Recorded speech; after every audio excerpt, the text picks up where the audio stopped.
Le peuple d'Israël est-il le peuple préféré de Dieu? Pour commencer, avant Jacob, le peuple d'Israël n'existait pas. Il n'est pas parmi les premiers peuples de la terre. Lorsqu'on parle d'Adam et Ève, de Caïn et Abel, de Noé, de toutes les personnes et événements avant Abraham, le peuple d'Israël n'était même pas en cours de fabrication. Lorsqu'on parle d'Abraham jusqu'à Isaac, on ne parle pas d'un peuple, mais plutôt d'une famille, parce que tout peuple commence d'abord par une famille. La première société humaine, c'est la famille. Israël de base est le nom que le Créateur a donné à Jacob, dans Genèse 32, 28. On voit bien qu'il est écrit « Ton nom ne sera plus Jacob, mais tu seras appelé Israël, car tu as lutté avec Dieu et avec des hommes, et tu as été vainqueur. » C'est après Jacob qu'on entend parler d'un peuple, quand plusieurs familles ont été formées. On parle vraiment de peuple d'Israël à l'époque de Moïse.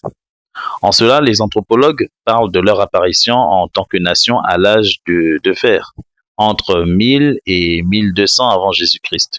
Les premières attestations extra-bibliques d'Israël datent donc de la stèle de Mérenptah vers 1208 avant Jésus-Christ. C'est un peuple dont le Créateur lui-même a dirigé la lignée et la généalogie pour que leur ancestralité ne soit déterminée que par les gens qui l'ont servi. Déjà, tout part d'Abraham, à qui l'Éternel a donné le rôle de père d'une multitude de nations, et non père des nations, comme certains le disent aujourd'hui, mais père d'une multitude de nations, nous informe Genèse 17,5. Abraham a eu 6 enfants, dont le premier est Ismaël, fils d'Agar, la servante de Sarah. Le deuxième est Isaac, fils de Sarah. Ensuite, il y a eu Zimran, Jokshan, Médan, Madian, Jishbak, Joash, fils de Ketura. Ismaël est l'ancêtre principal des Ismaélites. Madian, l'ancêtre principal des Madianites. Joash, l'ancêtre principal des Shuites. Médan, l'ancêtre principal des Midianites. De tous, pour former le peuple d'Israël, l'Éternel a choisi Isaac, le fils de sa promesse à Abraham. On le voit dans Genèse 17, 19. Dieu dit « Certainement Sarah, ta femme, t'enfantera un fils, et tu l'appelleras du nom d'Isaac. J'établirai mon alliance avec lui comme une alliance perpétuelle pour sa postérité après lui. » Isaac a eu une femme appelée Rebecca, fille de Nachor, le frère d'Abraham. Ils ont eu 2 fils, Ésaü et Jacob. Les faits montrent que Dieu a choisi Jacob et même changé son nom en Israël. Ésaü, quant à lui, est l'ancêtre principal des Édomites. Jokshan est le père de Dédon et de Séba. Et Dédon est l'ancêtre principal des Assuriens, des Létushites et des Leumites. Ensuite, Jacob a eu 2 femmes, Léa et Rachel, filles de Laban, frère de Rebecca sa mère, fils aussi de Nachor, le frère d'Abraham. Jacob a eu 12 enfants, Ruben, Siméon, Lévi, Juda, Issachar, Zabulon, Dina avec Léa, Joseph et Benjamin avec Rachel, Dan et Nephtali avec Bila, la servante de Rachel, Gad et Azer avec la servante de Léa. De tous les enfants de Jacob, seuls les hommes ont eu une descendance tribale en vue de former la nation d'Israël. Dina, quant à elle, serait la femme de Job, qui n'est pas du peuple d'Israël, mais qui connaissait l'Éternel, un serviteur fidèle au Créateur dont parle la Bible. Appelé aussi Jobab, cela vient sûrement de différences linguistiques. C'est ce que nous informe la Septante dans Job 42, 17b. Il est écrit que Jobab, qui régnait autrefois sur Édom, est ce Job, et son nom était Jobab. Étant donné que Jacob, autant pour moi, a eu une fille et 11 garçons, ce qui ferait 11 tribus descendantes choisies pour former le peuple d'Israël, car Dina a été mise à l'écart. La tribu de Lévi a été choisie pour exercer la prêtrise dans toutes les autres tribus, et donc elle n'a pas eu droit à des terres. On revient donc à 10 tribus. Joseph, quant à lui, a eu 2 fils, à savoir Éphraïm et Manassé. Et du coup, au lieu qu'il forme la tribu de Joseph, c'est de ses enfants que Dieu a suscité 2 tribus de plus à Israël. On obtient donc la tribu de Ruben, la tribu de Siméon, la tribu de Juda, la tribu d'Issachar, la tribu de Zabulon, la tribu de Benjamin, la tribu de Dan, la tribu de Nephtali, la tribu de Gad, la tribu d'Azer, la tribu d'Éphraïm et la tribu de Manassé. Ce qui fait 12 tribus constituant les 12 tribus d'Israël. D'où lorsqu'il se présente à l'un des descendants, Moïse en l'occurrence dans Exode 3:6, l'Éternel se présente en tant que le Dieu de ses pères, le Dieu d'Abraham, le Dieu d'Isaac et le Dieu de Jacob. C'est vraiment un privilège d'avoir pour divinité principale, populaire et nationale le Créateur lui-même. C'est un très grand avantage, vu que les obstacles de la vie ne peuvent vous arrêter, les contraintes divines non plus, car il est le maître des temps et des circonstances, le Tout-Puissant qu'on peut voir dans Genèse 17:1, où il dit à Abraham, « Je suis le Dieu Tout-Puissant, El Shaddai. Marche devant ma face et sois intègre. » Le Dieu des dieux, comme nous informe Deutéronome 10:17, car l'Éternel, votre Dieu, est le Dieu des dieux et le Seigneur des seigneurs, le Dieu grand, puissant et redoutable, qui ne fait point acception des personnes et qui ne reçoit point de présent. Et le maître de tout esprit, comme dans Nombre 27:16, que l'Éternel, le Dieu des esprits de toute chair, établisse sur l'assemblée un homme. C'est pour cela qu'il n'est pas écrit l'Éternel a choisi le peuple d'Israël parmi les peuples de la terre, mais l'Éternel s'est choisi un peuple. Car ce ne sont pas tous les enfants d'Abraham et d'Isaac et même de Jacob qui ont participé à la formation de ce peuple. Les lignées choisies sont Abraham, Isaac et Jacob. Aussi, cela ne signifie pas que le Créateur, en formant son peuple, a oublié les autres peuples ou ne les aimait pas. Bien au contraire, il est écrit, parlant à Israël, que l'Éternel vous a choisi par amour et par fidélité pour vos pères, à savoir Abraham, Isaac et Jacob. On peut le voir une première fois dans Deutéronome 7:6, car tu es un peuple consacré à l'Éternel, ton Dieu, l'Éternel ton Dieu t'a choisi pour que tu sois un peuple qui lui appartienne entre tous les peuples qui sont sur la face de la terre.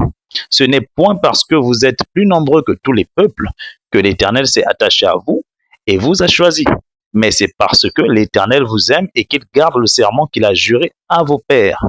Et une deuxième fois dans Deutéronome 10:15, oui, l'Éternel a eu du plaisir à vos pères pour vous aimer et vous garder. Cela ne signifie pas non plus qu'Israël était un peuple parfait. Leur nature humaine a été présente car ils se sont très souvent détournés de l'Éternel et l'Éternel les a réprimandés à plusieurs reprises. Dans Exode 32:7-10, le peuple d'Israël fabrique le veau d'or pendant que Moïse est sur le mont Sinaï. Dieu dit à Moïse, va, descends, car ton peuple que j'ai fait sortir d'Égypte s'est corrompu. Dieu menace de les détruire, mais pardonne après l'intercession de Moïse. Juge 2:11-15, les enfants d'Israël firent ce qui déplaît à l'Éternel. On a dans Ésaïe 1, chapitre 1, versets 2-4, Dieu reproche à Juda, vos sacrifices me sont en horreur, vos mains sont pleines de sang. Le peuple pratique le culte, mais il est injuste et cruel. Face à la rébellion, le Créateur parle dans Nombre 14:11-12. Jusqu'à quand ce peuple ne méprisera-t-il?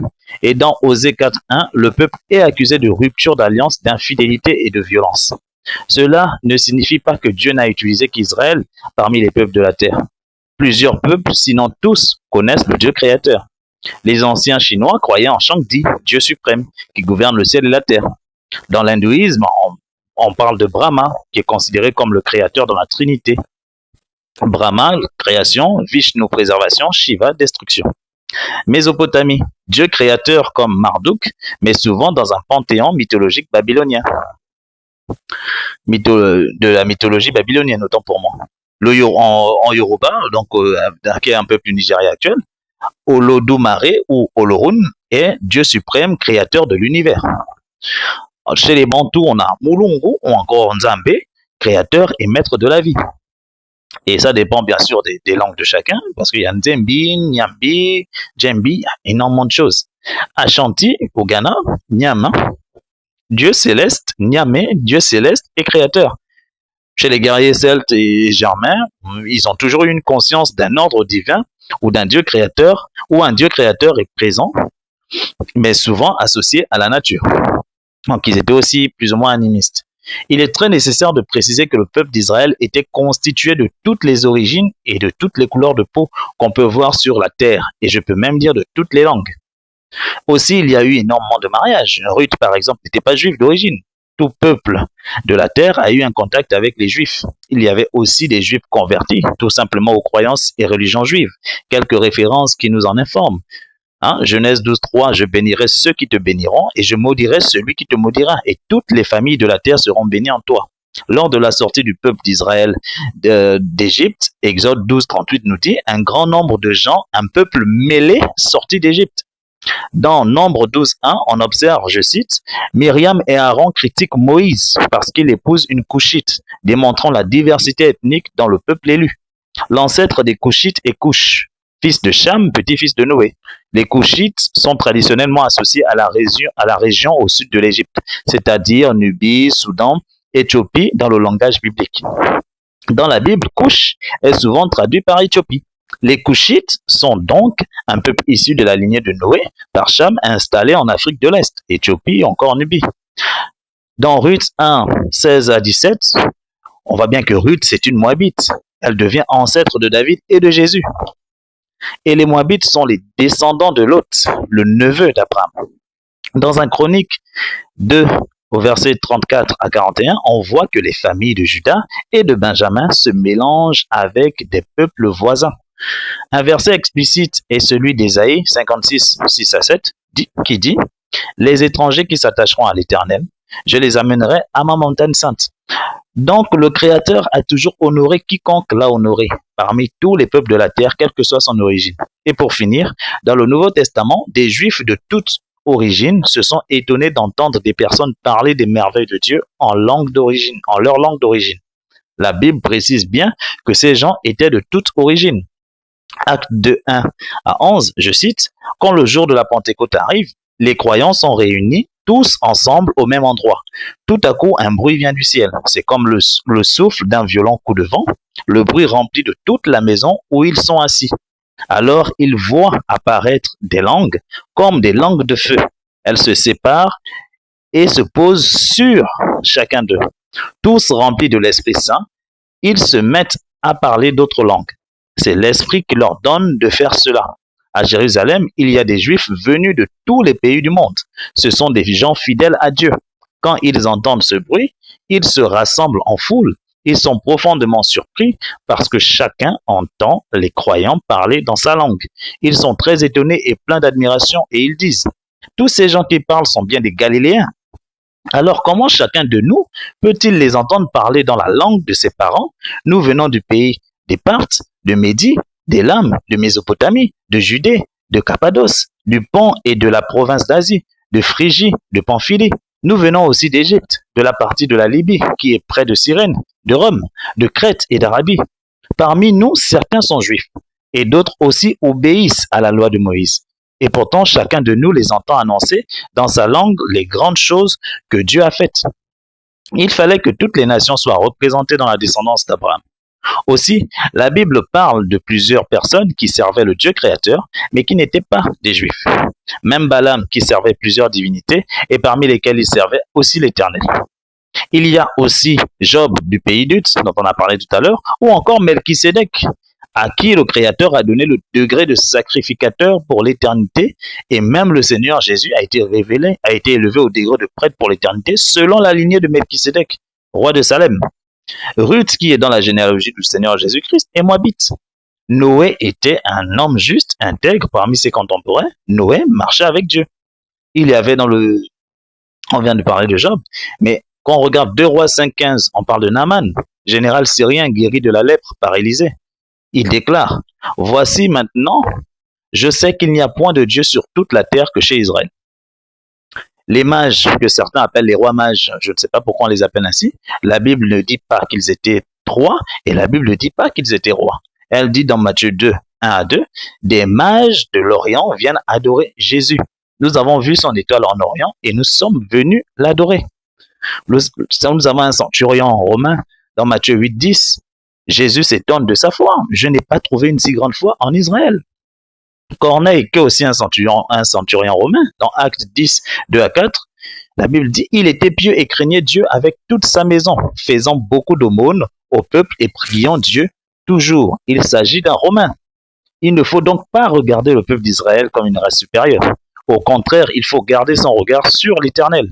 Comme il est écrit dans Jérémie 17, 5 à 8, « Maudit soit l'homme qui se confie dans l'homme et qui prend la chair pour appui et dont le cœur se détourne de l'Éternel. » 1 Samuel 2, 30, « Car j'honorerai celui qui m'honore, mais ceux qui me méprisent seront méprisés. » Psaume 25, 14 dit « L'amitié de l'Éternel est pour ceux qui le craignent, et son alliance leur donne instruction. » Psaume 145, 19 « Il accomplit les désirs de ceux qui le craignent, il entend leurs cris et il les sauve.